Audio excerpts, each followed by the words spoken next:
The mechanic scrapped his Oliver 70.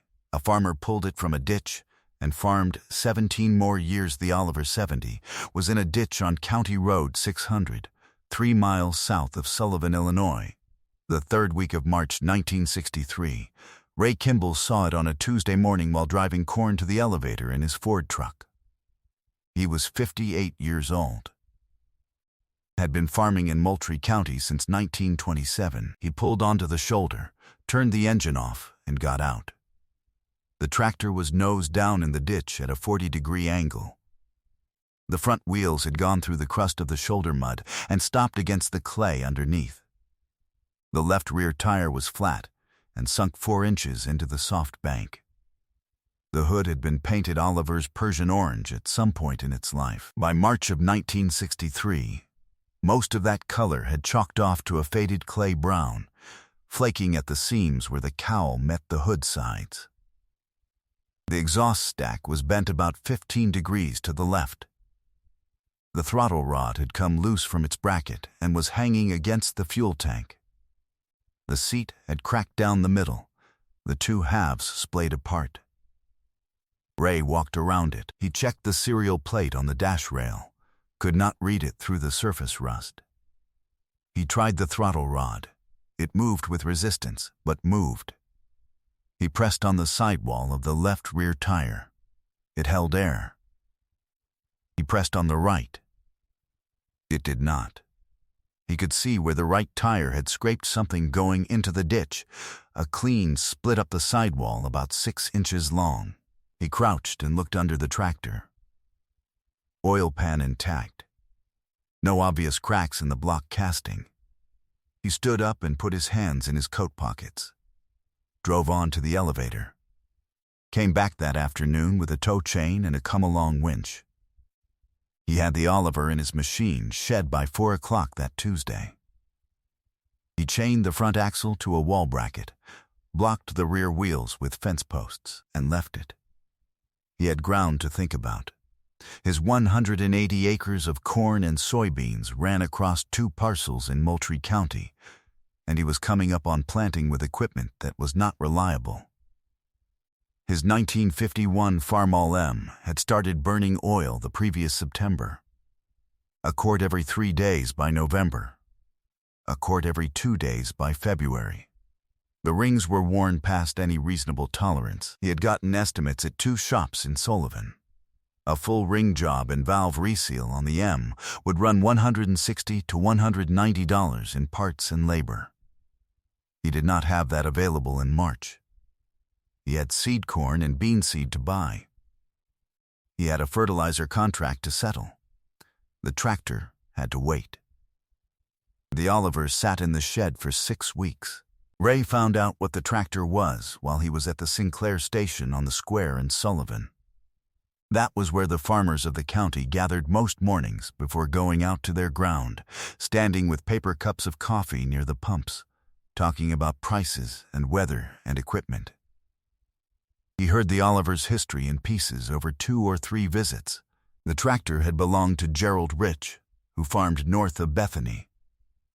Rich had traded it the previous fall to Hartley Farm Equipment, the implement dealer on Route 16.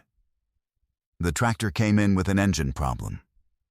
Glenn Hartley ran the shop at that dealership. He had been the shop mechanic there for 11 years. He connected a compression gauge to all 6 cylinders and read the results. 2 cylinders at 0. 2 more below spec. The other pair acceptable. He looked at the machine, looked at what a parts kit and the labor to install it would cost, and told Gerald Rich the tractor was not worth repairing. Hartley knew the Oliver line. He had worked on them since the 1950s. He had seen seized engines before. Knew what low oil did to iron cylinder walls. Knew the parts pricing. Knew that the machine on trade was worth less than the cost to restore the engine. He gave Rich $60 credit toward a used John Deere B the dealership had on the lot. The Oliver sat behind the building through November, December, and January, taking up space near the fence line. In February, Hartley had one of his hired hands drive it to County Road 600 and push it off the edge with the loader tractor. That was the machine sitting in Ray Kimball's shed in late April. He pulled the head on a Saturday morning in early May. Used a half-inch drive socket set he had bought from Sears in Decatur in 1954. The head bolts came off in sequence without breaking. He pulled the head and set it on the shed floor. Stood over the engine block with a flashlight. Number 3 and number 4 pistons had seized against the cylinder walls. The scoring on number 3 ran 4 inches down from the top of the bore. Number 4 showed 2 inches of deep scoring on the thrust side. The marks were not from normal wear.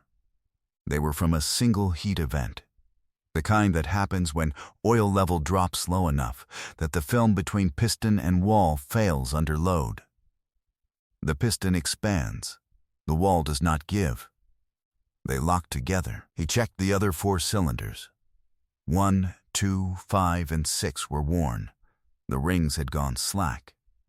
But the cylinder walls were not scored. He could still see faint honing marks on the lower halves of each bore, the crosshatch pattern from the original factory finishing still visible under the wear. Those cylinders had been run. They had not been abused. He put the head back on without torquing it, just laid it in place. Sat on an overturned nail keg and looked at what he had. The Oliver 70 had been built in Charles City, Iowa, in the early 1940s. Oliver had designed the 6-cylinder engine in that tractor for farm use, which meant sustained partial throttle operation, not the sustained full load running that killed engines fast. They had rated it conservatively. Farmers who kept the oil changed and the level right ran those engines for 20 years without major work. Farmers who let the oil get low killed them in one hard season. Gerald Rich had apparently done the latter. But low oil seized the pistons. It had not cracked the block. Ray went over every accessible seam on the block, casting with the flashlight. Looked at the main bearing saddles, the cylinder water jacket areas, the front and rear of the block where the casting was thinnest. He found no cracks. The iron was thick-walled foundry casting from the early 1940s, the kind Oliver poured when material costs were secondary to durability. It was old iron. It was sound iron. Lyle Brockman from the Farm 2 sections east stopped by that week to borrow a post-hole auger. He saw the Oliver parked in the open shed door. Stood there, looking at it. Did not ask about it. Borrowed the auger and left. Ray had heard the talk at the Sinclair station that week. People saying he had wasted half a Saturday pulling a dead tractor out of a county road ditch. Nobody said it to him directly. They did not need to. The normal solution was to find a used running tractor. There were Farmall M's and John Deere B's available throughout Moultrie County at any given time in 1963. A running M in fair condition was going for $350 to $450. A B was cheaper, $200 to $300, but underpowered for the ground Ray was farming. The $350 for a running M was money he did not have in May. The $43 in parts he was beginning to see as the cost for the Oliver was a different number entirely. He drove to Pana on a Wednesday morning in mid-May. Pana was in Christian County, 44 miles west on Route 16. There was a salvage yard there called Berglund's that dealt in farm equipment and old automotive parts both. He had used them before for Farmall parts. He asked at the counter about Oliver pistons, 6-cylinder engine, same bore as original. Berglund had a set of 4 in a cardboard box on a back shelf. They had come off a field tractor that had broken a connecting rod. The rod had failed, but the pistons were intact, carboned on the crowns but not damaged. The bore size matched what Ray needed. Standard, not oversize. He paid $14 for the 4. Drove back to Sullivan. The next Saturday, he pulled the oil pan, scraped out the sludge in the bottom with a paint stick. The sludge was gray-black, half an inch thick in the low spot of the pan, the color and consistency of old axle grease. He found 2 of the main bearing shells had moved slightly in their saddles, the copper shim colors showing at the edge. They had not wiped. He left them in place. They would hold if the oil stayed clean and at level. He drove the wrist pins from the damaged pistons using a wooden drift and a ball peen hammer. Numbers 3 and 4 came out in pieces. The piston skirts on both had fractured from the heat. He dropped the replacement pistons in dry and checked the ring end gaps with a feeler gauge, measuring each ring in each cylinder in turn. All gaps fell within the tolerance range he had found in an Oliver service manual he had borrowed from Fred Corkins at the machine shop. He oiled the cylinder walls with straight Say 30, seated the rings, and installed the pistons. The head went to Corkins' machine shop on a Monday morning. Corkins was a short, deliberate man who had been grinding valves in Sullivan since 1944. He set the head on his bench and went over it section by section. He found the valve seats on cylinders 3 and 4 damaged from the heat event. He could cut new seats. He also found 1 exhaust valve with a hairline crack at the stem neck, the kind that comes from thermal stress. He recommended replacing all 6 exhaust valves. He had a set in stock. Machining cost $22. 6 exhaust valves cost $7. Ray picked up the head that Thursday and drove it back to the farm. He torqued the head back down the following Saturday. Used the torque sequence from Corkins' borrowed service manual, working outward from the center in the specified pattern. 80 foot-pounds on each bolt. 3 passes to avoid warping. He adjusted the valve clearances with a feeler gauge, set the timing with a timing light he had borrowed from the Sinclair station. 6 Saturday mornings total, from the 3rd week of May to the last Saturday of June. He had not worked any evenings except one, when he stayed in the shed until 9 o'clock to finish the head installation before a line of rain moved through from the west. Total in parts and machining, $14 for the pistons from Berglund's, $22 for the machine shop work, $7 for the valves, $43. He filled the crankcase with 4 quarts of Mobiloil Say 30 and added a 5th quart slowly, watching the level on the dipstick. Checked all the gasket joints for weeping. Found nothing. Connected the battery cable. Set the carburetor needle back to where the previous owner had scratched a mark on the adjustment. He cranked it on a Thursday evening in late June. The engine turned over twice and caught on the 3rd compression stroke. Ran rough for about 30 seconds. The exhaust note was uneven, a slight miss at idle. Then it smoothed. Not perfectly. There was still a faint miss on cylinder 2 at low RPM, but it was running. All 6 cylinders were running. Ray sat on the tractor in the shed doorway and listened to it idle for 5 minutes. The miss on 2 worked itself out around the 4-minute mark. The oil pressure gauge climbed to 40 pounds per square inch and held. He checked the temperature gauge. Normal operating range. He let it run for an hour, checked oil pressure again at the end of the hour. Still 40. Looked at the ground under the engine for drips. 1 small seep at the front crankshaft seal. Nothing else. Lyle Brockman came by the following week. Said he was returning the post-hole auger. Saw the Oliver running outside the shed, Ray sitting on the seat letting it warm at operating temperature. Brockman walked over, stood there for a few minutes, did not say anything about what he was thinking, went back to his truck and left. Ray put the Oliver in the field on a Tuesday morning in the 2nd week of July. Started on his oat stubble on the north parcel, 14 acres just east of the road. He had the tandem disc hitched up. Set the throttle at half position and made the first pass. The engine ran without complaint. Oil pressure stayed between 38 and 42 pounds per square inch through the full pass. The gauge needle moving slightly with the load changes, but never dropping. Temperature held in the normal band. He worked the North Parcel stubble in a day and a half. 14 acres disked, double pass. The Farmall M sat in the shed both days. Its oil consumption had reached a quart every 2 days by then. He cultivated corn with the Oliver through July. His cultivator was a one-row toolbar type, pulled at 2 miles per hour between the rows. He ran 80 acres of corn across both parcels through the last week of July and the first week of August. 8 days of work. The Oliver pulled the cultivator without working hard. The engine ran cool.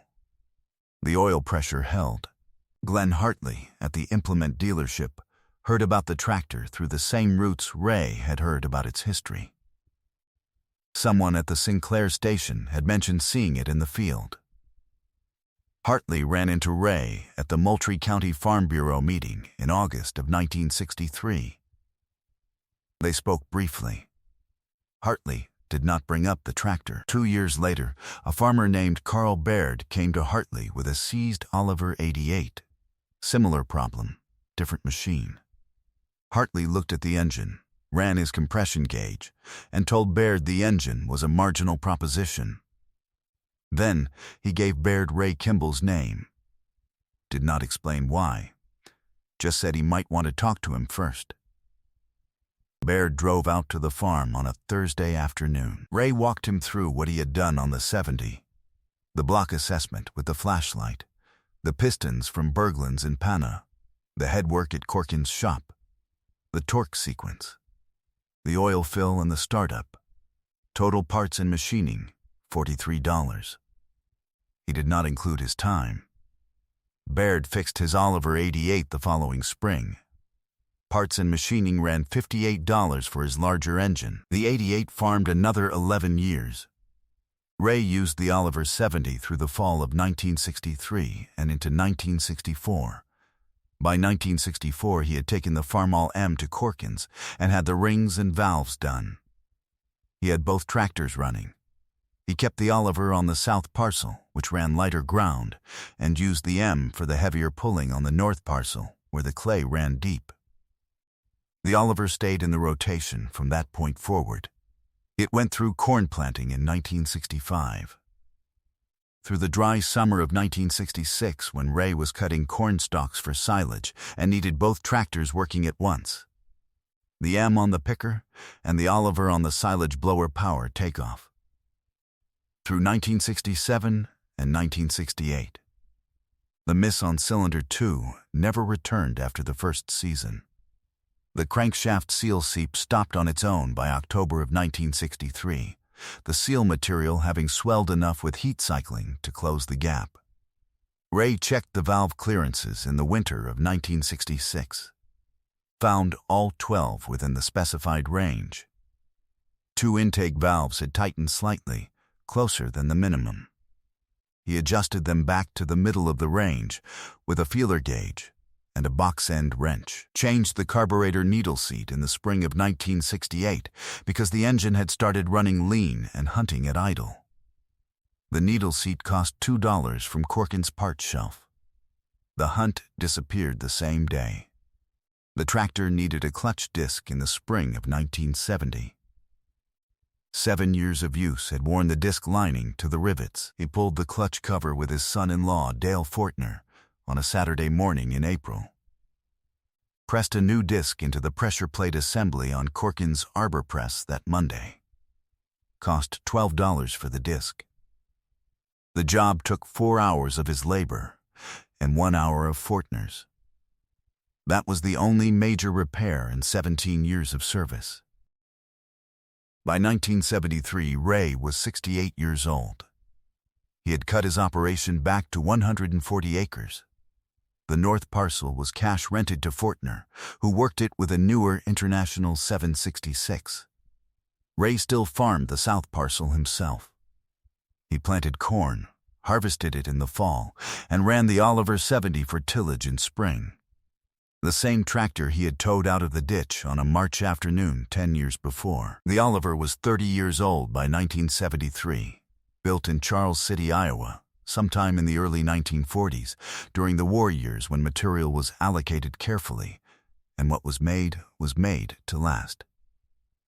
It had seized in a field north of Bethany from low oil, had been declared not worth the repair cost by an experienced shop mechanic, had been pushed into a county road ditch in February of 1963, had been towed out by Ray Kimball 6 weeks later with a chain and a come-along. It was still running in 1973, still running in 1975, still running in 1977. In the winter of 1977, Ray had Corkins check the cylinder walls with a bore gauge, measuring for taper and oval wear in all 6 bores. The 4 original cylinders showed wear within acceptable limits. Still standard bore. No significant taper. No oval beyond what the gauge showed as manageable. The 2 cylinders fitted with the Berglanz pistons in 1963 showed slightly more wear than the others. Corkins told Ray those cylinders had another 10,000 hours in them if the oil stayed clean and at level. Ray kept the oil clean. He changed it every spring before planting and every fall after harvest. Say 30 in the warm months. After 1970, he switched to 10W30, having read in a farm journal that the multi-weight formulation had improved enough to trust in older engines. He checked the level every 3 operating days, kept a quart on the shelf in the machine shed directly above the tractor. The last growing season Ray farmed was 1979. He was 74 years old. He had sold the corn and bean rights on the south parcel to Fortner for cash rent 2 years before, but had kept a 5-acre field behind the machine shed that he farmed himself each year. He used the Oliver on that field. Plowed it in the fall of 1978. Disked it in the spring of 1979. Planted it himself with corn seed in late April. He harvested that corn in October 1979 with a 1-row mounted picker he had owned since 1958. The Oliver pulled it down each row at the same pace it had always worked, the picker banging and rattling the way a 1-row picker rattles when the ears are coming in thick. 5 rows, 5 passes. Ray had done this with the Oliver 70 17 times. Each of those times, the tractor had done what it was asked. He parked the Oliver in the machine shed that October, drained the radiator for winter, poured fresh oil in the crankcase, wiped down the fuel tank with a rag, left the tractor sitting where it had sat for 17 years of work. He never planted the field again. Ray Kimball died in the spring of 1982. He was 77 years old. Dale Fortner settled the estate and took the farmstead. The equipment included the Oliver 70, the Farmall M, the 1-row mounted picker, a set of field cultivator sweeps, and the tools in the machine shed that Ray had collected over 50 years of working ground. Fortner did not farm the 5-acre field. He put it into pasture for a few beef cows. He kept the Oliver in the machine shed, did not sell it, did not list it. He had watched Ray use that tractor for nearly 20 years. He knew where it had come from. He knew what had been spent to put it right, and he knew what it had done afterward. A man came through in 1987 from downstate, buying old Oliver tractors for a restoration outfit in Decatur. He offered Fortner $400 for the 70. Fortner told him it was not available. The man offered $600. Fortner told him the same thing. The tractor sat in the shed. The battery had long since gone dead. The left rear tire, the one Ray had pressed on with his thumb in the ditch in March of 1963 and found holding air, had finally gone flat. The right tire, the one with the 6-inch sidewall split from the ditch, still held pressure. Corkins' machine shop closed in 1991. Fred Corkins retired and moved to Mattoon to be near his daughter. The shop on Lincoln Avenue sat empty for a season, then became a tire store. Berglund's salvage yard in Pana closed around the same time. The family sold the land, and the parts inventory went to auction. The Oliver engine parts on the back shelves, whatever remained of them by then, went with it.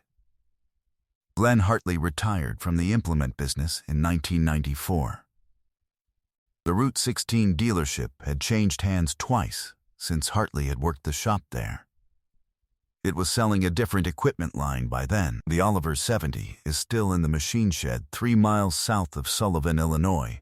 The shed has been repainted twice since Ray Kimball chained that tractor to the wall bracket in March of 1963.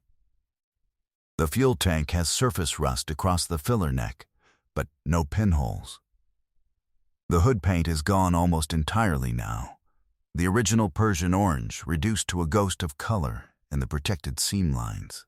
The exhaust stack, bent 15 degrees to the left when Ray first walked around it in the ditch, is still bent 15 degrees to the left. In the summer of 2019, Dale Fortner's neighbor's son came out to the farm and looked the 70 over. He had been restoring old Oliver tractors for several years. He brought a bore gauge and measured the cylinder walls. All 6 cylinders measured within the acceptable range for a usable engine. No deep scoring, no oval. The 2 cylinders fitted with the salvage yard pistons in 1963 showed slightly more wear than the other 4. Nothing that would keep the engine from running. The block Glenn Hartley decided was not worth the repair cost in the fall of 1962 was still sound in 2019. 57 years after the compression gauge showed 2 cylinders at 0. 40 years after the last time Ray Kimball turned the key. The $43 Ray spent at Berglund's and Corkins in the spring and summer of 1963 is the last money that ever went into that engine. Still there. Still sound.